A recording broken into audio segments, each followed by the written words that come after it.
What up, everybody? I'm your host, JP, and this is my co-host, Josh. Hey, everyone. And we're on a timer. So welcome to another episode of the FilmBros podcast.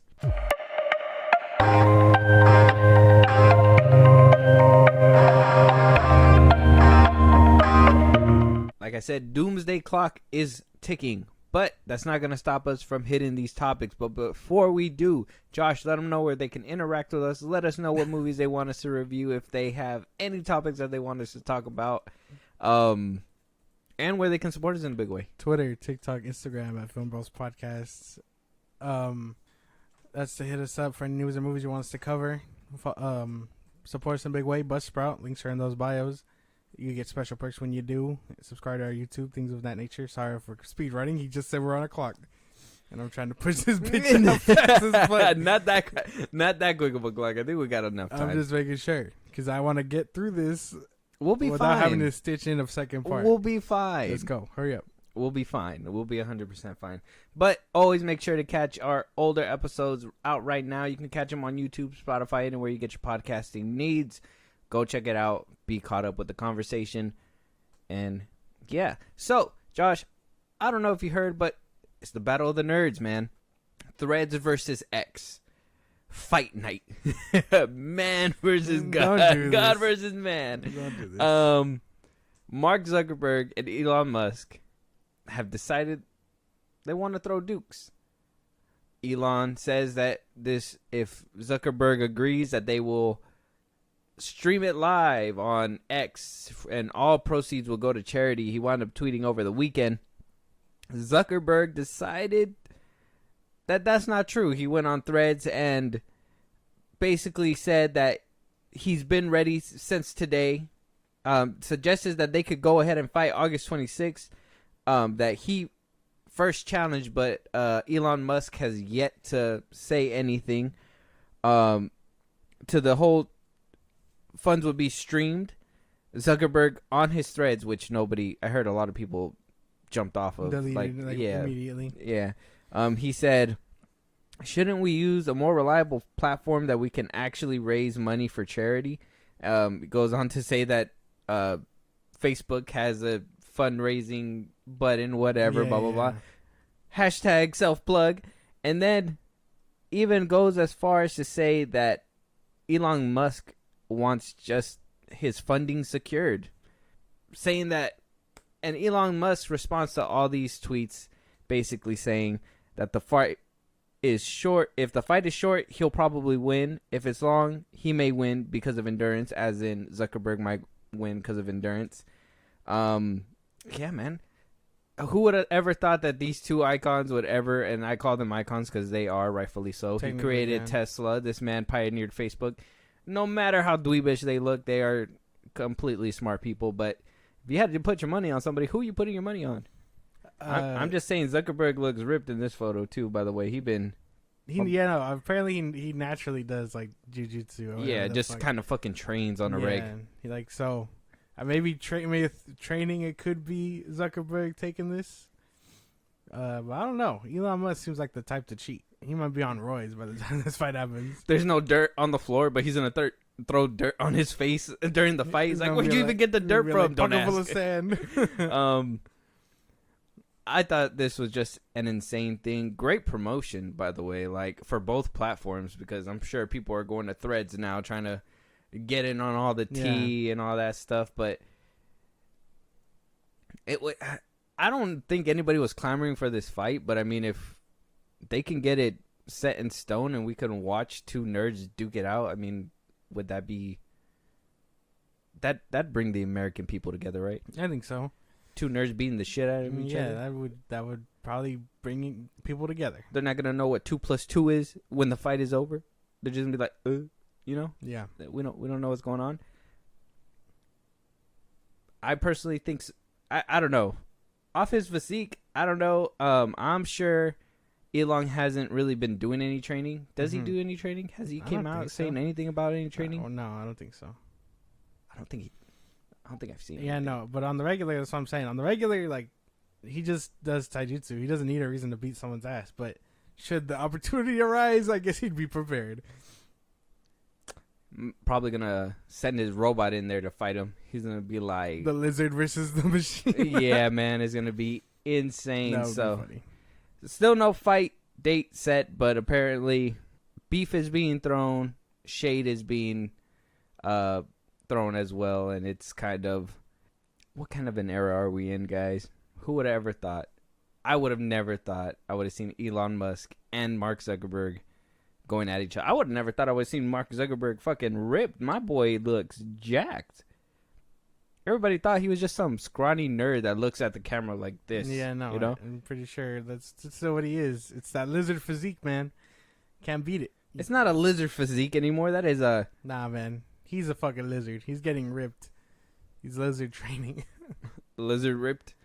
Oh, well, I can't argue with that, but hey, we'll keep you guys up to date now that this is actually happening. I thought this was a joke for like the longest time. I thought they were just kind of like, hey, yo, Jimmy, fuck you. And he was like, oh, well, fuck you back, you know, Basically, fuck your mom, you know. Across the way. Right. No, apparently it's not internet beef, and they're willing to take it to the ring. Kind of excited about that, just to see two nerds duke it out. Yeah. Might as well just let it happen. But moving on, though, I don't know what it was about this weekend, but, you know, we have our older episodes, you know, the DCEU is dead, the Flash review, which we also went into detail on how this universe just basically decided to die. But people are not letting it go. Olivia is one of the main people who decided to come out and talk over the weekend on a podcast about Ben Affleck's axed Batman movie, which wound up turning out to be The Batman with Robert Pattinson. Yeah. If nobody knows the history, it was supposed to be Ben Affleck's Batman movie. People didn't see eye to eye with the direction. I think Ben Affleck came out saying that he just couldn't crack the code on the movie or something like that, and wound up hanging up his cowl, but then putting it back on for the Flash. You know, that was a whole big spectacle as it is. So the movie slowly just turned from Batman's Ben Affleck solo movie to just a reboot to the Batman brand, and they brought Robert Pattinson in, and it wound up turning out to be what we got in theaters back in 2022, right? Yeah, came out 2022. Yeah. But Olivia was the storyboard artist since Man of Steel, and he worked on the canceled Batman movie, Wonder Woman, Batman v Superman, Justice League. He even more going on. So while talking on the podcast, he basically said, "I can't really say too much other than it was fucking awesome. It was the best. It was amazing from my understanding. There were a couple of drafts of it when I was brought on. I don't know whether it was the second draft or something, but it was the Jeff Johns and Ben Affleck had shown me. I worked on a lot of Batman things, and what was really cool about it was it was tying together a lot of really cool Batman storylines that had never been really explored. Ben's story was going to cover something that's never really been covered in comics, but was building off of storylines in the Batman mythos over the last 80 years and approaching it from a new kind of perspective." Mm-hmm. What do you think that means? I think it means they were just gonna get very innovative with the Batman. Like I know what he did in BVS at the time was something people really found controversial, but I think this movie would have taken the time to not only establish the things that the Batman does, but also, you know, twist it for Ben Affleck's Batman, the DCEU's Batman. It probably would have been something spectacular, especially if they were taking all those mythos and taking what worked and what didn't work and trying to make it all work. It just sucks that we never got it. That's the thing. It does suck, and I mean, I know that they were gonna turn it on its head. I mean, we saw what happened with Man of Steel. Mm-hmm. Very controversial movie. For whatever reason, didn't really resonate with a lot of people. That whole neck snapping. There's no need to sugarcoat it. We know, guys. We know you're mad about it. Why, we don't know, but hey, you guys are mad about it.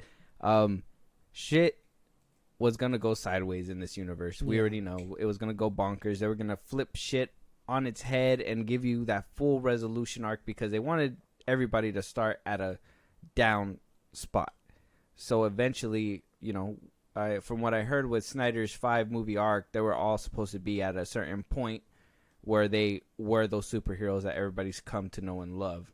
But it was just going to take some time to get there. And The Batman was going to be one of those movies that took its time and set that tone and the stage, basically. The thing about what we would have had always kind of just makes me think, like, fuck, we were so robbed. I know this past weekend a lot of things came out about Zack Snyder's DCEU and where those movies were going to go. It sucks not to have them. It sucks not to have them. That's like the baseline of it all. I think Ben Affleck's Batman was the one that hurt the most for me. Only to know that Deathstroke was going to be in there and they were going to have these cool ass fight scenes cool and that. Shit with it. It's never going to fruition ever. And you know, that just fucking sucks. But 80 years of mythos, man. 80 years. That is a lot that they were really trying to... What I'm guessing was going to spearhead and try to show a different direction. I mean, we already seen with Henry Cavill, Superman, that a lot of people see Henry Cavill as this generation's Superman. Yeah. Pushed it forward.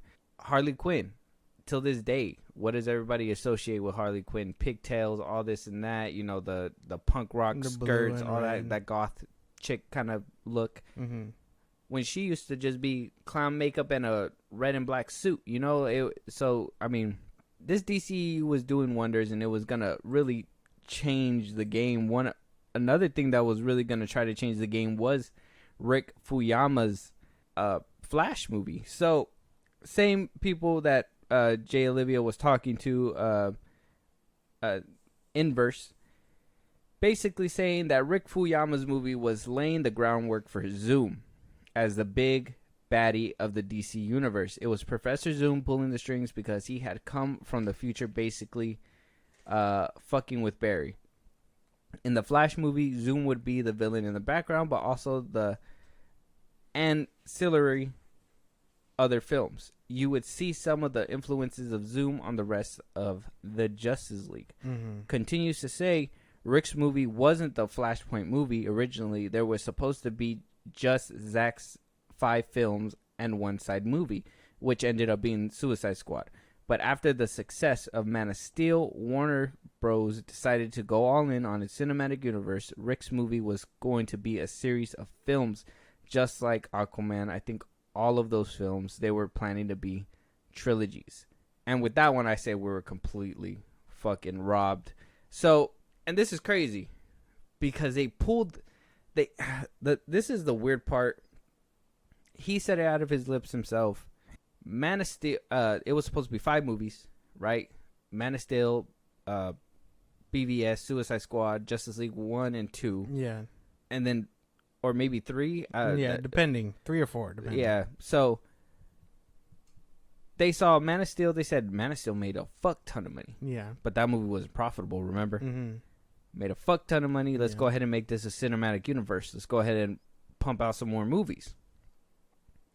They said Zoom was going to be this big bad by the end of the Flash's trilogy. We knew the Flash movie was the first one after Zack Snyder's Justice League, or the original Justice League back in 2017. I believe the Flash movie was supposed to come out in 2019 or something like that. And it got pushed back, and it got changed up, retooled.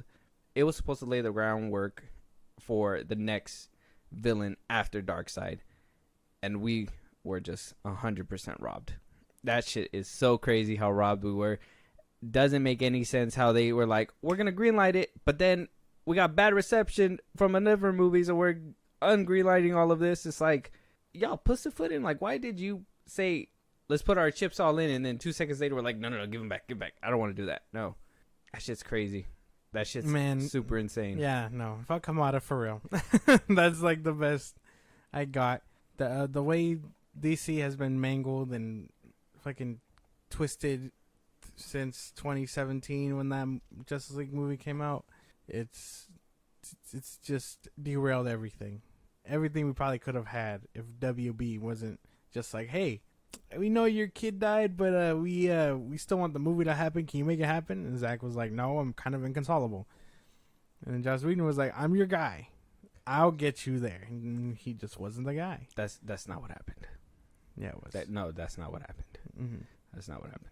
We don't know the full story or the full extent, but we do know that they were trying to push him out since BVS because of the dark tone and people didn't, couldn't deal with it. People fucking suck. They were trying to fuck with him.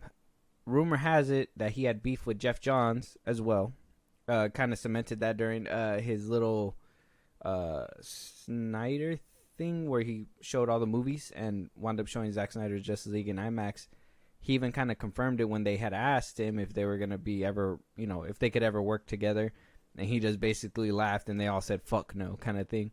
And I think it was beef between Jeff Johns and Zack. I think Hamada picked the side. I think Cyborg picked, Jesus. Wow. I just blew his mind with all these details that he is completely just coughing on his coffee right now. You good? Better? Yeah. You sure? Yeah. I know it's a lot of details, but man, I'm gonna need you to just. Goddamn. I'm gonna need you to just keep it together for me. Shut up. So that's basically what happened until Zack Snyder comes out and tells us what exactly happened, which seems like he's too much of a gentleman. A and B, it seems like they are actually working with him and maybe reconciling something because, he's promoting Warner Brothers' his Blue Beetle, right? Yeah. I mean, we're hearing as well from David Ayer that we might be getting his cut as well. Yeah.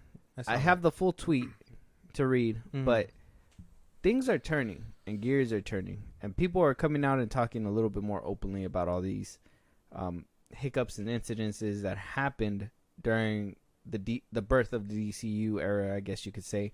Man, I remember that 2016, man, that Civil War, DC versus Marvel era, that shit was crazy. But here we are, the present day.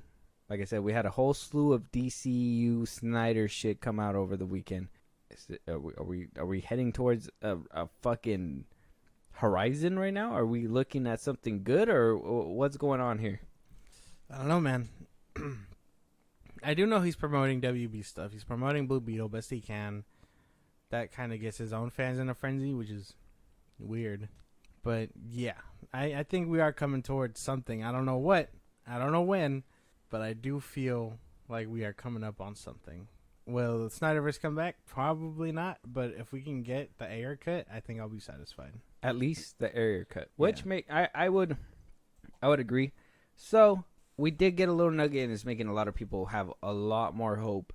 The Nerd Rage podcast decided to tweet under a post that David Ayer himself posted of Jared Leto. Some behind the scenes, he posted a picture of Deadshot's mask. Yeah. Jared Leto's picture right here that you see right now, and basically retweeted, and said, not to call out David by saying this, but you do know this was released back in 2016, right? David Ayer retweeted and basically said, what's your advice on how to navigate this situation with grace?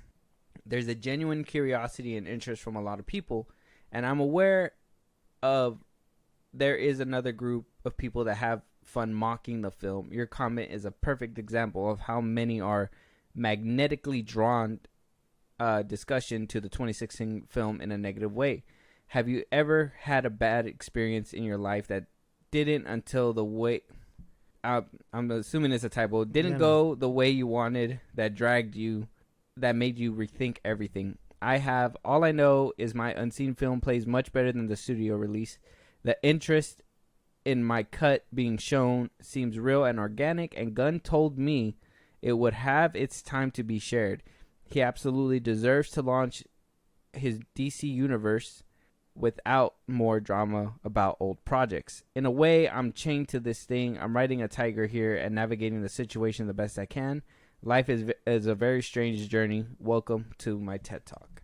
So, confirms that he talked to James Gunn.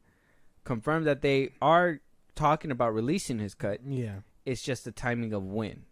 And I'd say there's no DC movies next year. The timing would be perfect.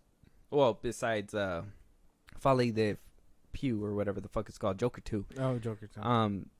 That's the only DC movie that's supposed to come out. And that's an Elseworlds movie.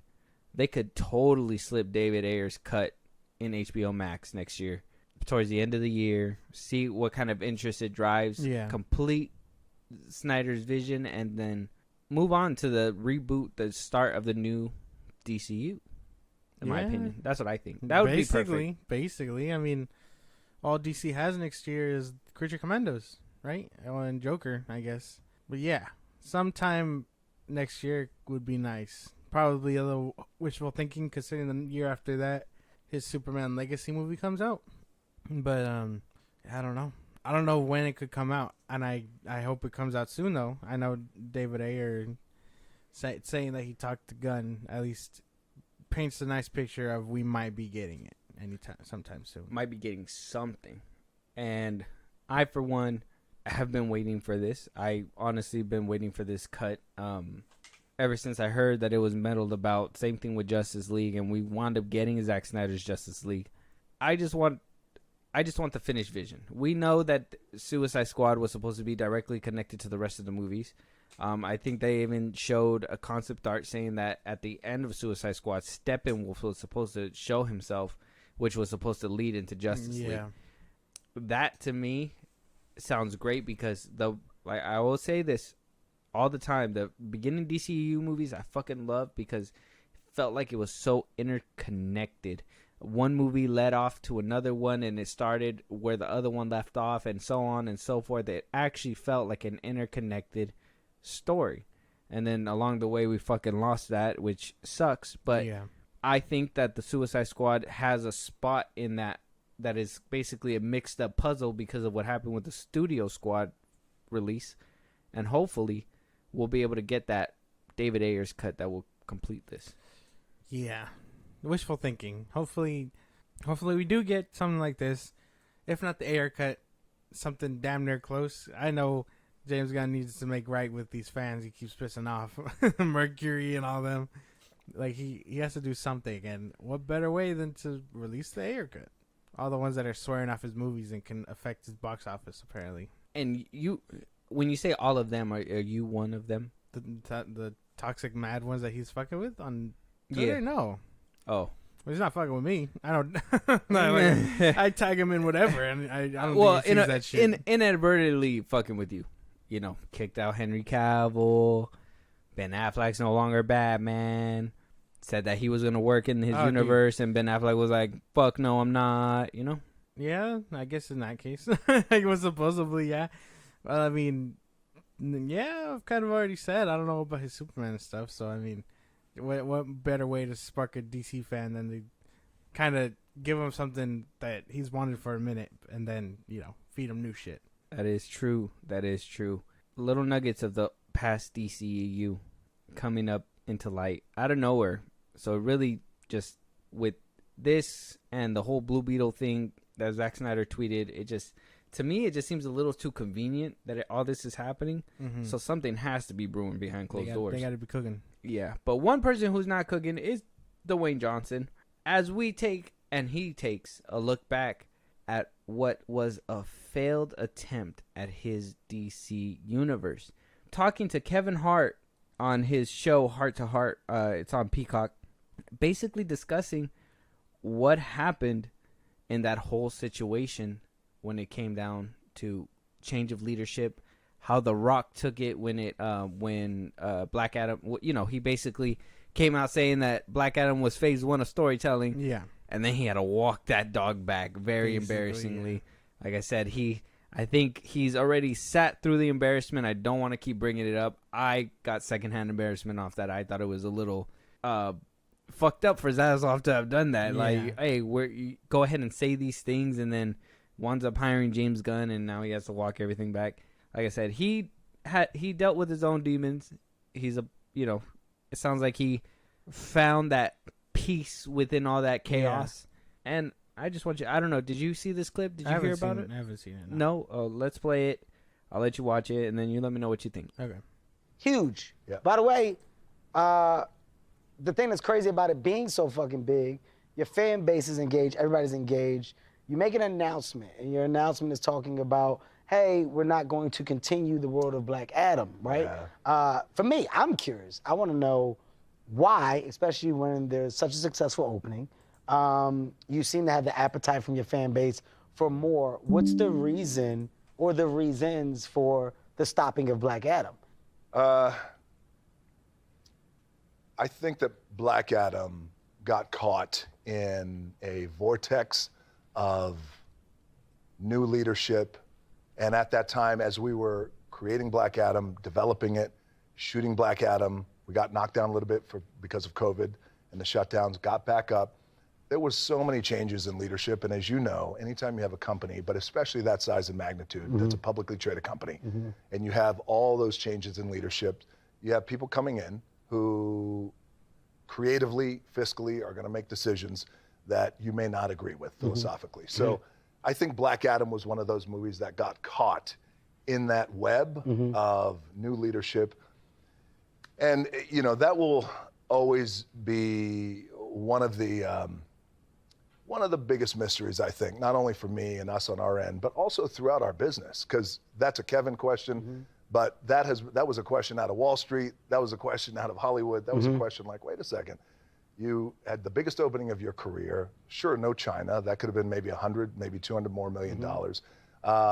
You're establishing a new superhero. You want to grow out the franchise. You bring back Superman and Henry Cavill. The world went crazy. And also, too, and you were texting me this on opening weekend, is we created a diverse superhero portfolio where we had just men and women of color, you know, in Black Adam too as well. So I think I was impressed by the execution. Yeah. I know how Black Adam, how close the movie was, the project, and that was one that was near and dear to your heart. And cracking the code, it seemed that cracking the code on the world of superhero is something, of course, that you were very ambitious about doing. And what I thought you did, I was like, oh, that's dope as fuck. He put his mind to it, and he did it. Like, the shit's happening. They're in production. They're shooting the movie. Fuck, it's done. Damn, release the trailer. Shit look good. DJ, congrats. Fuck, all right. You then release the movie. Movie has success behind it. You get some positive dollars in the goddamn box office behind it in a time where the box office seemed to be taking hits, dips. So, I don't know. It was a weird thing for me, and just not knowing, but to hear you say that, it makes sense. You know, when there's a changing of the guard, sometimes the business changes as well, and rightfully so, right? Like, we can't be a part of the world of why on that side, but and giving them the best opportunity to make more and do more, that's our job. That's where we come in.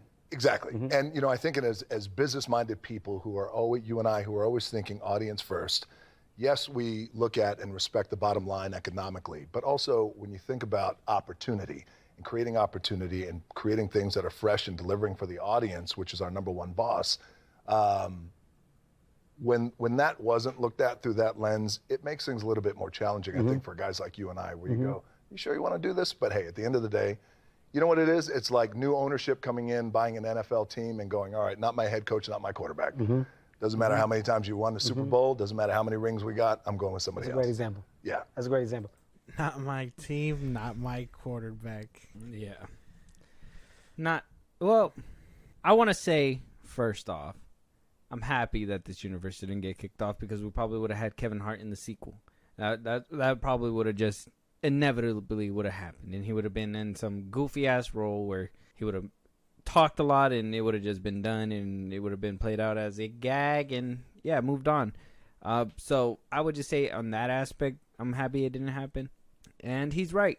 It was a lot of change of ownership. It was a lot of changes that were happening.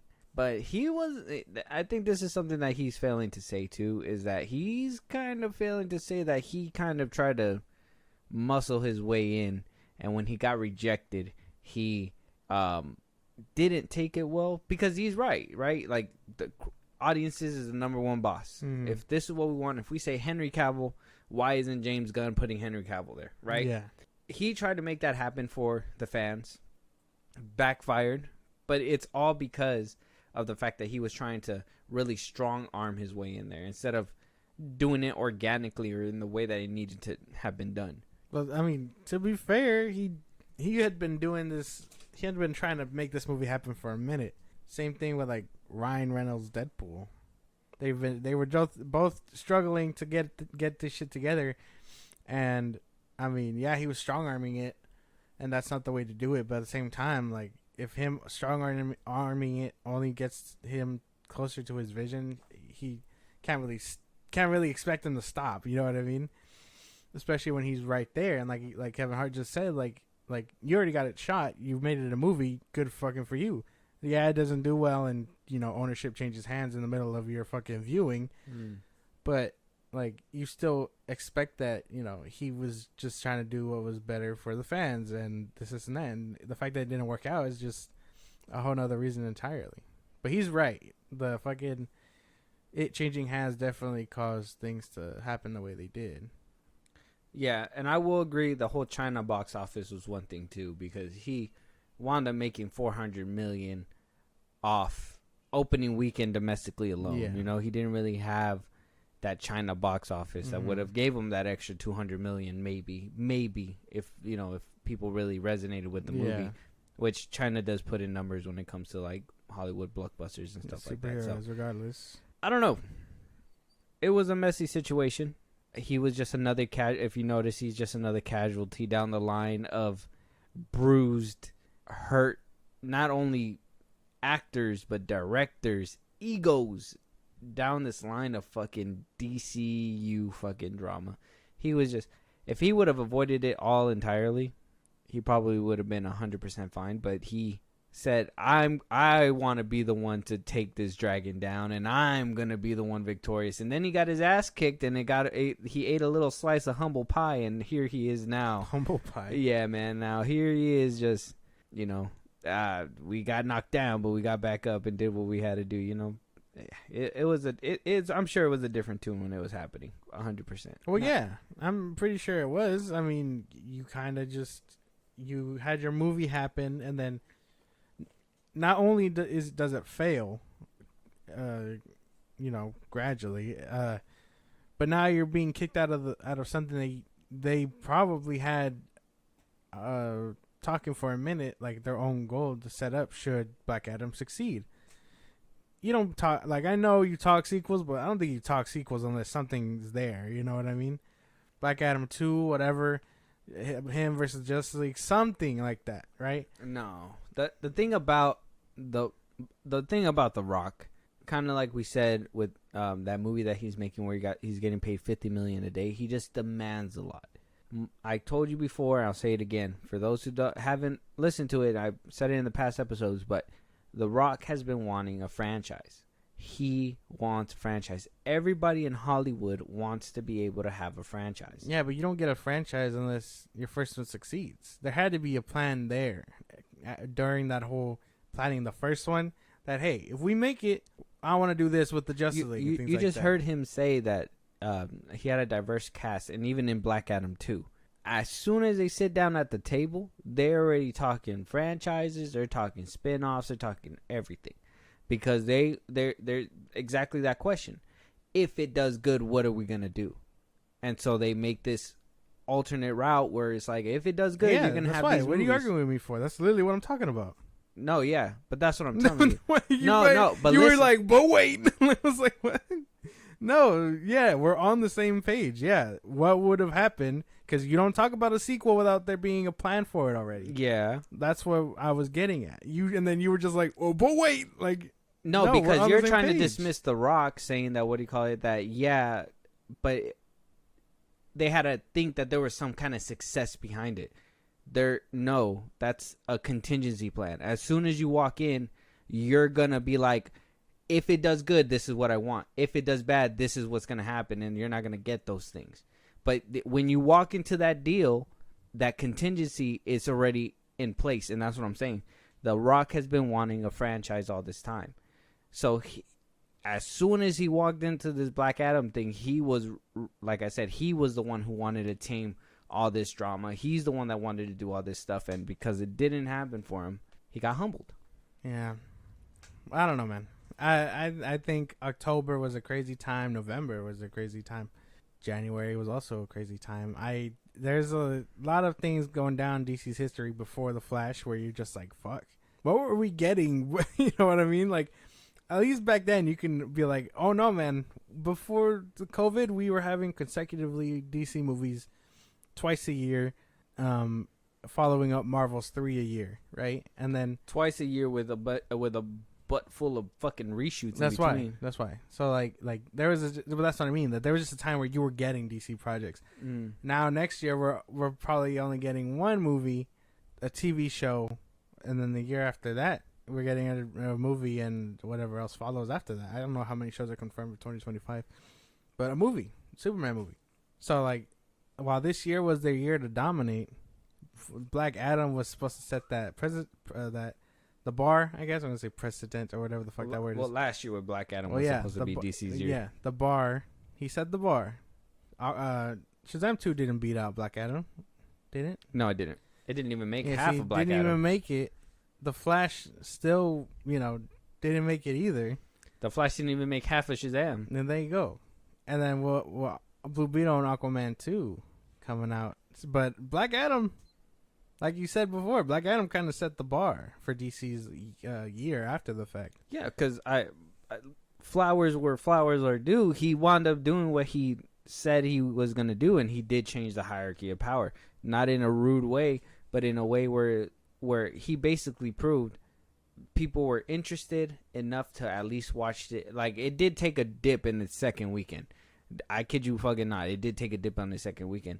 And that had to be from the lack of direction, not only from the general audience's point of view, but also from, like, DC fans and Snyder fans and, the people that go and watch these movies and stay connected and actually, know about it. They were obviously muddled out because of all the drama. All these movies just have been doing bad because of all this DC drama, everything that's been surrounding it.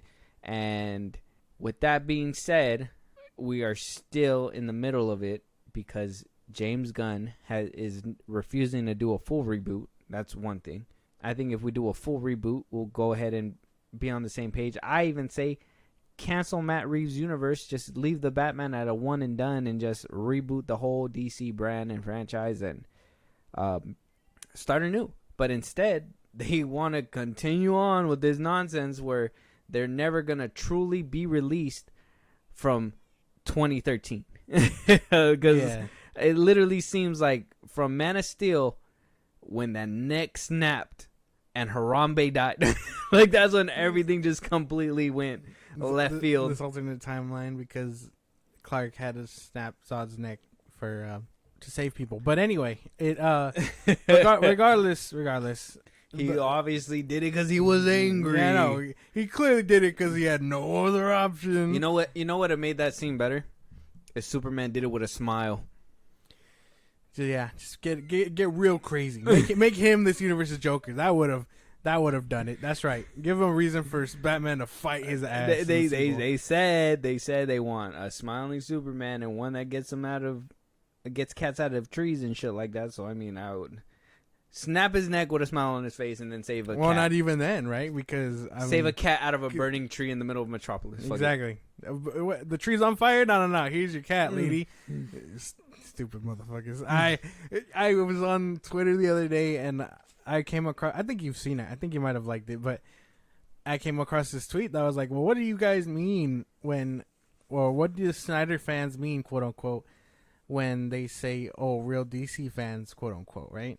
And I know we say it quite often, real DC fans, quote unquote. And I was just like, well, the idea behind that is they called Snyder fans not real DC fans, and that real DC fans were the ones that went to go see the Suicide Squad, whatever. It's only derogatory in the sense of like, oh, you think you know more about DC because you watch whatever garbage. Well, they call Snyder fans that, oh, you don't even care about the comics, you just care about Snyder's movies. You know what I mean? So it's like a back and forth, and I think it's funny. So then where does that thing come out where it's like, oh, real DC fans didn't show up to the movies? The ones that say that they watch everything, they read comics and do this and that. Oh, but they're not getting. They're not getting in the seats. Yeah, those real DC fans, the ones that say they want James Gunn to succeed and whatever, but apparently there's more DC fans and the Snyder fans versus the ones that say they are online or whatever. So what would you define as a real DC fan? Someone that consumes DC regularly. Whether Do they have to read comic books? They don't have to. It'd be nice. Like, you know what I mean? Just because the modern fan is like the modern general audience member will be like, oh, Blue Beetle's cool, and like that's kind of how interests grow. You're like, oh, this character's cool. He's a comic book character. Let me read his comics. Like that would put you down the rabbit hole, or that's what these movies are supposed to do. Well, then let's be honest. I don't read comics, right? I consider myself to be a DC fan. Oh yeah, you still consume. I wouldn't DC say things. I wouldn't say real DC fan, like, you know, like that seems like too much. But I would consider myself a DC fan. I do consume DC things. Yeah. I will say there is some DC products that I don't like, and I really cannot resonate with. Yeah. Would that mean that I'm a fake fan? Well, no, that's why. Like a fan is, you can be a fan of anything. Like say you don't like DC, right? You don't like Superman or whatever, but you're a big Batman fan. You're a Batman fan. You're not a DC fan. You're a Batman fan. You'll watch anything with the Batman in it. But if you're watching other things, like I know I've shown you the animated movies. I told you mine's not Man of Steel, but The Death of Superman, Reign of Superman. Mm-hmm. Like I'm consuming DC to every capacity, from comics to other graphic novels to, you know, my merchandising, and then so on and so forth. Like, I don't think there's a bigger fan, obviously, but I mean, we consume DC at a normal pace. Mm-hmm. That makes you a real DC fan.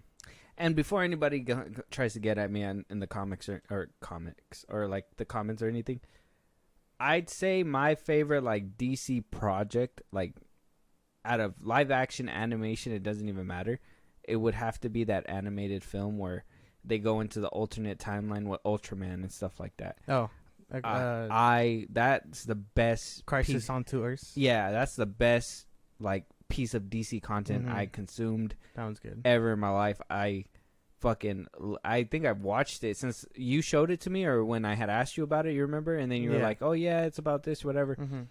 I think I've watched it like about 6 or 7 times already. Yeah, like, I fucking love it that much. The ending where Batman was like, "No, Flash, you can't handle it," and then makes the other dude, and he was like, "You knew what was gonna happen." And it was like, "Damn, Batman really just did that shit." Cool. Like that whole movie's a vibe. I love that shit. That's why. And there's I need points for being able to dig that out. DC fan is just, if you consume DC to any capacity, I label you a fan. Granted, you know, again, interests are meant so you just say it like fucking around just to, you know, bash at the people that shit on Snyder stuff. Yeah, if there's people, like, I know there's people on TikTok that will be like, oh, you're not a real DC fan. You've only watched the movies or whatever, but I've read obscure character number 27, whatever the fuck. I'll be like, okay, cool.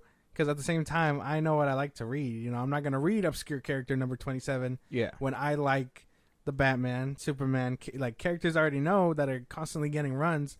Oh, yeah, you're better than me because you've read obscure character 27 and his 4-issue run. Really? Like, you know what I mean? Like, that doesn't make you a bigger fan. I just feel like that's just... that's reaching. That's I hate when people do it. That's like why. When I think when they had announced what's his name? He's gonna be in Superman Legacy, Morpho or Metamorpho or whatever. Yeah. I had asked you about him. Yeah. Metamorph, whatever his name is. Yeah, whatever the fuck his name is. I had asked you about him, and you told me that you didn't know either, right? Yeah. Like you hardly knew him. Mm-hmm. And then I seen people on Twitter that would be like, "Oh, he was in these issues and blah blah blah blah blah." I'm like, nobody fucking knew that. And then I wound up finding out he was in Young Justice. He was in there in one of the episodes. Mm-hmm. I think it was the one where like they're saving them off Bane's Island or whatever. Oh yeah. He was in that episode. But yeah, man, I was just like, man, what's a real DC fan regardless? Because I say I consume DC, but if we're talking real DC fan and I gotta know who Metamorpho is or whoever the fuck his name is in order to be like, I'm a real DC fan, I'd rather not even try to get the title. I know, that's why. And like, again, interests are meant to, you know, pull you into certain things to consume other media about them. But if you didn't know about them in the first half, should you really care about them? Like, you know what I mean? Like I've told you before, I'm not going to read the Authority comics just because they're getting their movie or whatever. Like, I'd rather wait for the movie so I could just be like, oh, well, I don't Can't really even get a comic right now because them motherfuckers are gonna be like $300, $400. Yeah, that's because why. everybody's like, oh, I want to read it now. It's I know, like, and like even on the app, I hated that they do this. But for early releases of comics, they want you to pay like an extra like $5 for each comic that you get, and I'm like, what? I'm like, that's cool. Like I'll be interested. it's like pre-ordering. It's kind of like pre-ordering, but for the app, so like you can actually read it then and there. Oh, like Yeah. you don't have to wait for the release date. Oh, And so you get it early. Yeah, technically. But I'm like, okay, cool. Let me read this issue that's coming out, weeks apart, months apart, when I could just go back and read something that I haven't read before that's older than this comic. Especially if I know the comic's going to be free and like when it's over, like why would I pay for that? That's what they tried doing with the last big comic run that they had, where they were like, oh, the death of the Justice League or whatever, they don't really die. Yeah. But the death of the Justice League, like they were having you pay for each issue after the first one, and I'm like, this is gonna be free. Like there's no way they're gonna like it's popular now because it's coming out, and they want me to pay for it. I'm not gonna do that. I'm gonna wait for it to come out. And what happened? It came out for free. It's basically, do you want to be in the know now or do you want to be in the know later? Exactly. Kind of and thing. I'm like, I'm fine being in the know later. And like the way I used to consume comics before I got the app was through YouTube. So it's always like, makes sense. yeah. It's always in a rotation type shit. Makes sense. Yeah. Well, good luck, Dwayne, on your next endeavors. DCEU is dead, like I said, and these little nuggets are popping out. It's kind of like when a corpse shits itself. It is basically what's happening. Yeah, it's basically what's happening. Hopefully we do get to see the Ayer cut one day. I'm good with Black Adam 2 not ever being released, and hopefully they make the Batfleck movie. That'd be 100%. Yeah. But with that, Emily Blunt saying that she hopes that a sequel to Edge of Tomorrow will happen already. Coming out, talking to the Happy Sad Confused podcast, saying that she's so ready to start another one. She says, I wish there could be one. There was one that Doug Lehman slithered over to me, and like I would have loved to make it a reality, but I just don't know when or how many Mission Impossibles does Tom Cruise need. Like, come on. So she says she's ready to go. She's read a script already. She says the script is great. Lehman even talked to Flickering Myth, saying that we came up with an idea for a sequel that's so shockingly revolutionary for how a sequel would get made, and it's so fresh and it's such a fun story. We only even started talking about a sequel because there was so much fan affection for the movie that people started asking us about a sequel. There was so much love for the film. It used to be that people come up to me and talk to me about The Bourne Identity, but Edge of Tomorrow is the one that people consistently come up and talk to me about. There's so much affection for the movie. We at least owe looking at it to see if there's an idea for a sequel, and we came with an idea, and I can't stop talking about it. So Emily Blunt talking it up, the director himself, Doug Lehman, talking it up, saying that they have a fun sequel. Now, the first one didn't really do a lot of money. I think it only cracked like $100 million or something like that. And I think the budget for it was like 180 mil plus another 150 million or something like that for marketing. So, and you've seen, I think the title kept changing every time. It was like Edge of Tomorrow, and then it was like Live, Die, Repeat or something, and then it turned into something else. So I know marketing was a hassle for this movie, but I mean, did you like the first part? Yeah, it was cool. Nothing too crazy. I think this movie was a little bit out of Tom Cruise's range, if I'm being honest. A little bit too sci-fi for his liking, I feel. What? Yeah. Like for him. For you to like see him in, or? Well, yeah. That's you what think you think he's like a more practicality kind of guy? Yeah. I think because I mean, the movies that I know of Tom Cruise, obviously Mission Impossible, he's done like 80 of them now, but like, yeah. Well, there's Night and Day that I know of too, and like, yeah, I just feel he's more of a grounded type of guy. And while the concept of sci-fi works, like it probably didn't work here for me to see him like that. But I mean, it's pretty good. You didn't like him in Minority Report? He was cool in Minority Report. You remember that movie? Yeah. I was like a sci-fi one, but I guess in a way it's kind of grounded too. Yeah, It's just different. It's different. And I know they were trying to do something different with him here too. And I forget when this one came out. This one came out like in 2014, I think. Oh, see, it was probably getting rivaled by Avengers. Yeah, at the time. This one really got squished. Yeah. And I think at the time too, Tom Cruise was coming off the whole like crazy cult thing as well, so people weren't really excited to see him. But him and Emily Blunt in this movie, I personally liked it. I slept on it when it first came out as well. But it was because of all the, and I remember it vividly. It was because all the name changes were just, it didn't seem like they knew what to market it as.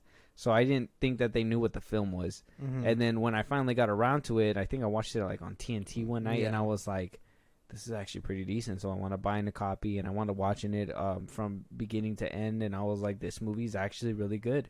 It just sucks that, I think it got kind of squashed out by different movies at the time. And, well, I think Tom Cruise plays well in sci-fi movies. I think he does well in all kinds of movies. But I do see what you mean, where he kind of plays that grounded character a little bit more, But I would want to see a sequel. I think a sequel to this movie would be cool.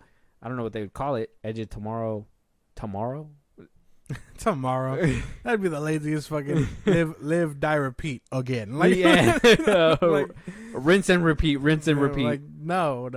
They'd have to get creative, and I don't know. Who knows? I know he says he has a couple plans to keep working with his current director of the Mission Impossible movies, for movies after the fact that aren't even Mission Impossible related. So I don't know. Maybe he's running out of work, and he'll go back to this eventually. Trying to do a space movie. He's trying to go into outer space. Yeah. I, for one, will be in line for the second one. I'm sorry I wasn't there for the first one, but I'm excited for this one. I actually enjoy Tom Cruise in anything that he's actually in. What's that other sci-fi one that he was in? And that one was actually really good.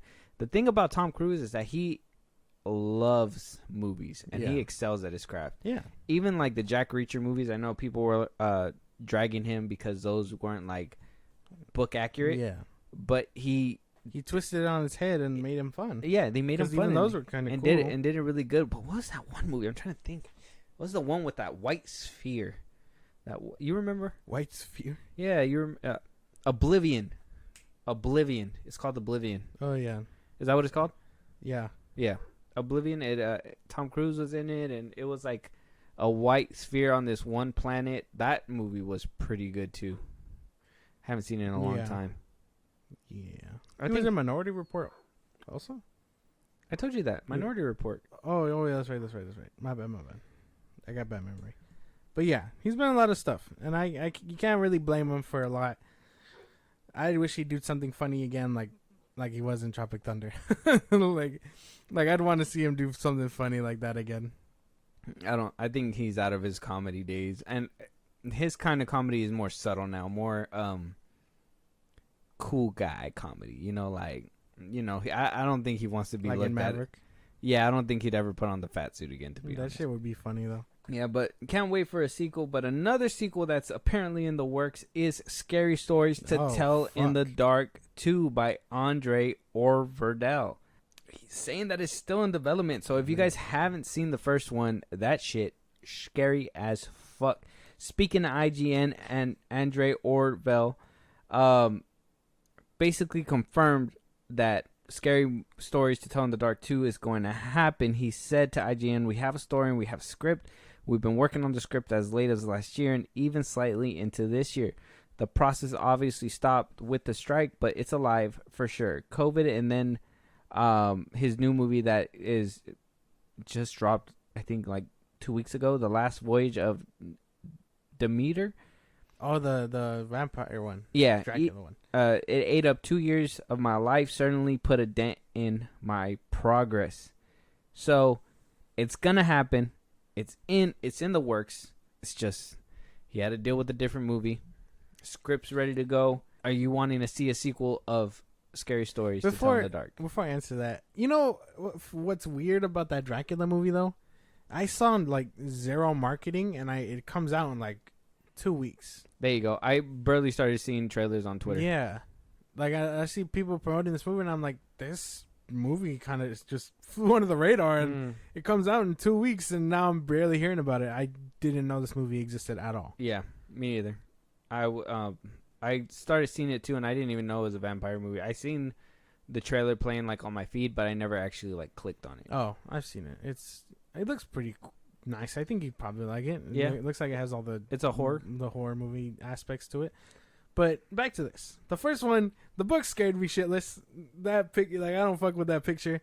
I don't like that very much. I don't fuck with that fat lady. Nope, they can't do it. It was scary in the book. Why don't you body shame her? It was scary in the movie. I'd be excited for the second one. Yeah. Yeah, and these ones aren't too bloody to the point where you can't handle. Yeah, no. It's just like the the scare value. Yeah, the scariness and the unsettlingness behind that it all. scarecrow in the beginning was that shit had me. That shit had me shook, homie. Oh man, small spoiler for that, but yeah, no, the way he goes out is crazy. Yeah, made up a lot of money, and because I know you said in the last episode you didn't really know like Lionsgate making any more movies. Yeah. Well, this is being developed by Lionsgate, the second one, and the first one came out of Lionsgate. So there you go. So if you're looking for any more Lionsgate movies, it's coming out like that. So a sequel is in the works. Can't wait for that one. Something that has been shut down completely, and apparently by Bob Iger himself, is the live-action adaptation of Hunchback of Notre Dame. Insider reporting saying that now that Bob Iger is back in the driver's seat, it is highly unlikely that that project will move forward, as Iger is not the biggest fan of the Hunchback of Notre Dame, and the remake isn't in their list of priorities. They can obviously change, but with this recent information we have on the project, it's not happening. I don't even know how they can add like if you're seeing what's happening with Snow White, you're seeing what's happening with Little Mermaid. I don't even know how they can adapt this without offending somebody at this point.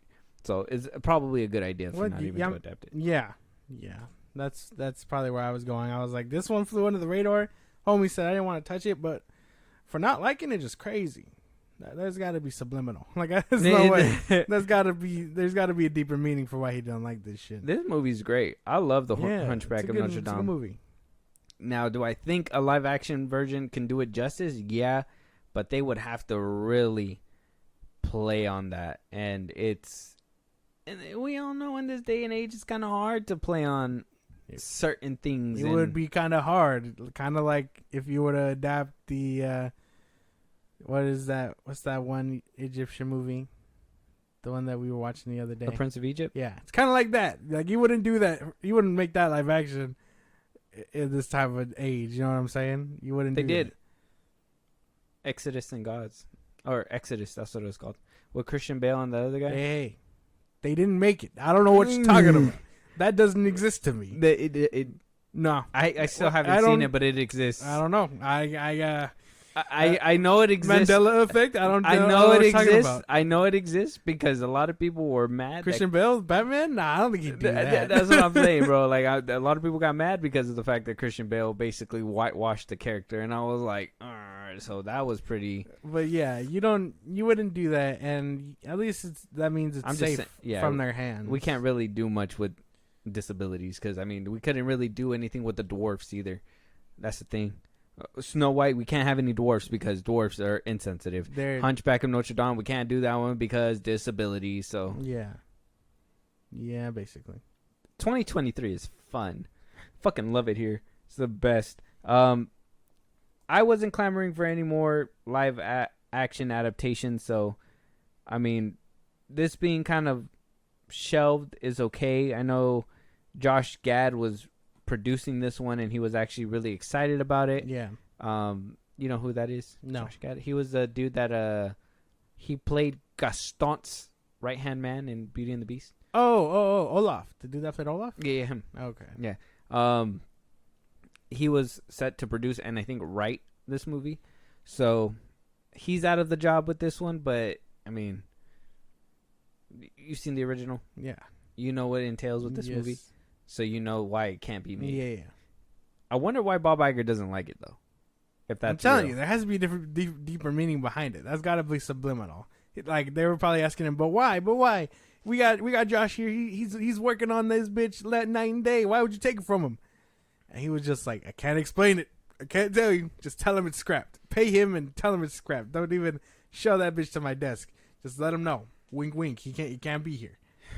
It can't happen. It can't happen. Well, maybe it's another bad decision in the chamber and a slew of mostly bad decisions from Disney, because yet another movie seems to be flopping, and that is the new Haunted Mansion movie. Only making about opening weekend 24 million.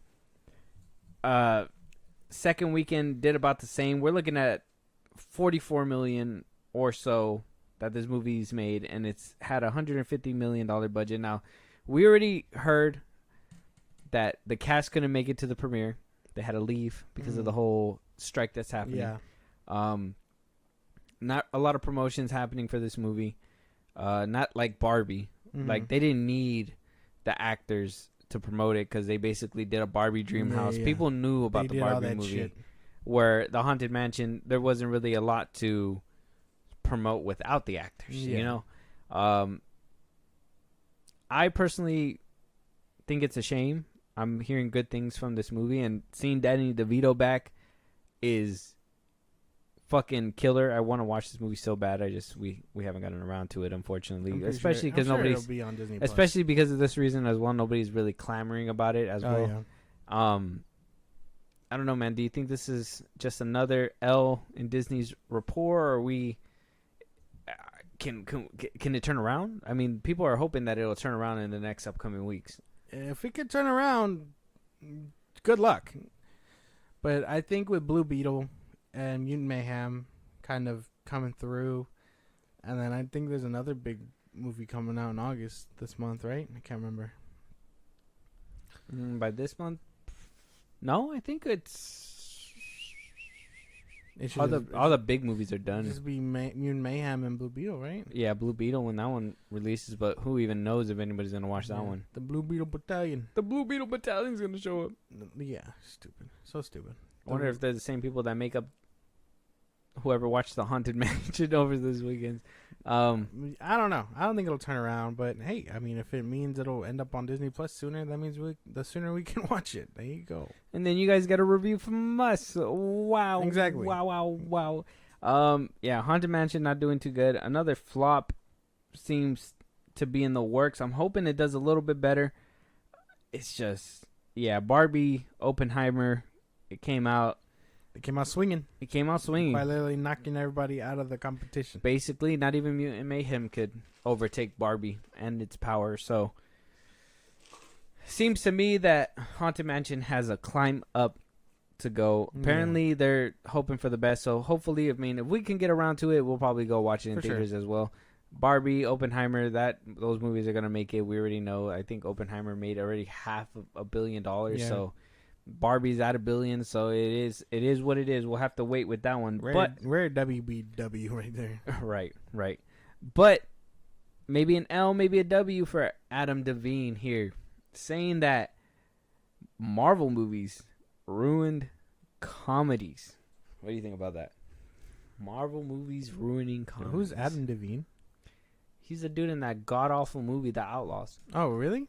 That's him? That's him. His name? You don't see his name right there? You don't see his face? He deadass doesn't look like the guy, but yeah. Goofy-ass smile? Yeah.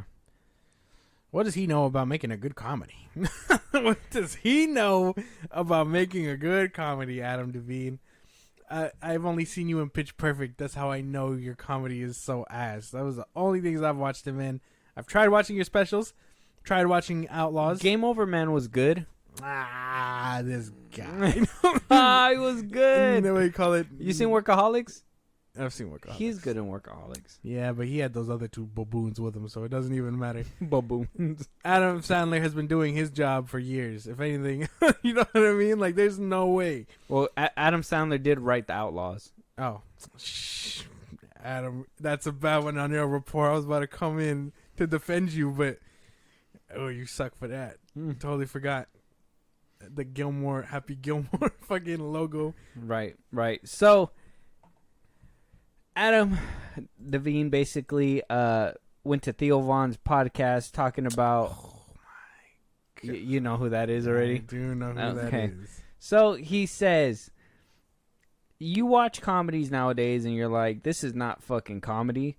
Where are the jokes? Where are the bits? There's still good comedy shows, but movie comedy, it's hard. My theory, I think Marvel ruined it. I feel like superhero movies ruin comedies because you go into the theater and you expect to watch something that costs $200 million to make, and comedies movies aren't that. So you're like, why would I spend the same amount of money to go watch a little comedy in the theater if I can spend that and watch something that is worth $200 million? And they still make those movies kind of funny, like, oh my god, is that raccoon talking? This is hilarious, which it is, but it's not real comedy. Every studio used to put out several comedies a year, and there were like 45 comedies in theaters per year. So every week or so, there's a new comedy in theaters. Now last year, there was like 6 or 7. It's crazy. Oh, Adam Devine, you dumb, ignorant fuck.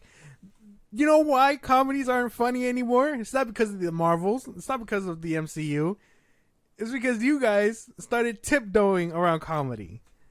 All the jokes, like, what was it? We were watching Rush Hour, and it's just like, yeah, a lot of these jokes couldn't be made today. But what happens? We still bust our ass laughing because it's funny. Older comedy just works better because you guys are tiptoeing around new comedy and what made old comedy work. It's not that the MCU took your funny. It's that y'all are scared to be funny. They are scared to be funny. And I think you have a point. And I think Marvel does give audience goers safe comedy because they don't really... It's quips. It's just little jokes. Like, Rhodey's a cripple. Like, you know what I mean? If you want to see, like, dirty, like, grungy comedy, you got to watch, like, the movies like The Blackening or The Babysitter. You know? Like, those movies where they just kind of go balls to the wall. And when they go balls to the wall, you're just like, whoa, we didn't even know you guys can still do this shit in this like, kind of day and age. Point the cameras at them, get them canceled. I do think he has a point where there's not a lot of comedies coming out. But I think that's obviously because of public perception, where it's, you know, they're a little... But let's be honest, the general audience general audiences are kind of pussy sometimes, and it is what it is. Like, they kind of get offended really quick.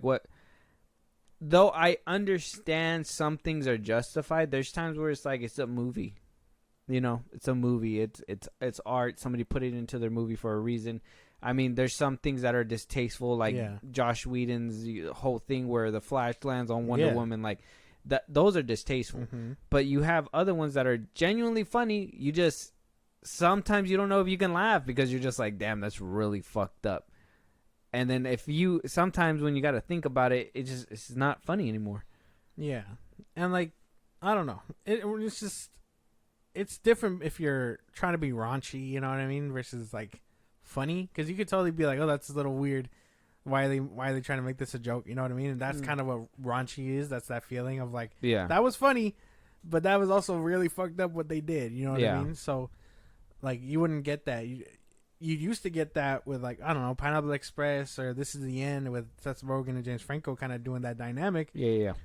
But now that they aren't working together, you know what I mean? Neighbors came out, like, a bunch of movies like that can still happen. It's just they don't happen organically because either your cast just can't deliver the punchlines, or you make a dumbass movie like The Outlaws. Yeah, or your writing is so ass, you make The Outlaws. Like, it doesn't work out too much. Comedy in the MCU was subtle, and it's like a lot more in your face sometimes. Not so much subtle, but in your face, where it's like, oh, he called him Squidward. I know Squidward because he has a fat nose. You know what I mean? Like that's the kind of comedy the MCU brings in. It's not your kind of comedy, I guess, but it's not because the Marvels took it or the MCU took it. I mean, yeah. And I was gonna say something, but it's gonna kind of foreshadow our review that's coming up on Saturday, so I'm gonna just leave it as it is and not spill the beans so soon because you guys are gonna totally guess when we were reviewing, and we can't do that. Yeah, I feel like it's gonna be too on the nose. Can't do that. It's gonna be too on the nose. Yeah. So it is what it is. To me, Adam Devine is not really like. He's never that funny to me to begin with. Exactly. I liked him in Workaholics. Yeah, he was funny there. I like the whole backstory that they actually lived in that house because they didn't have money to produce the show. The Game Over, man, when it came out on Netflix, that shit was pretty funny too.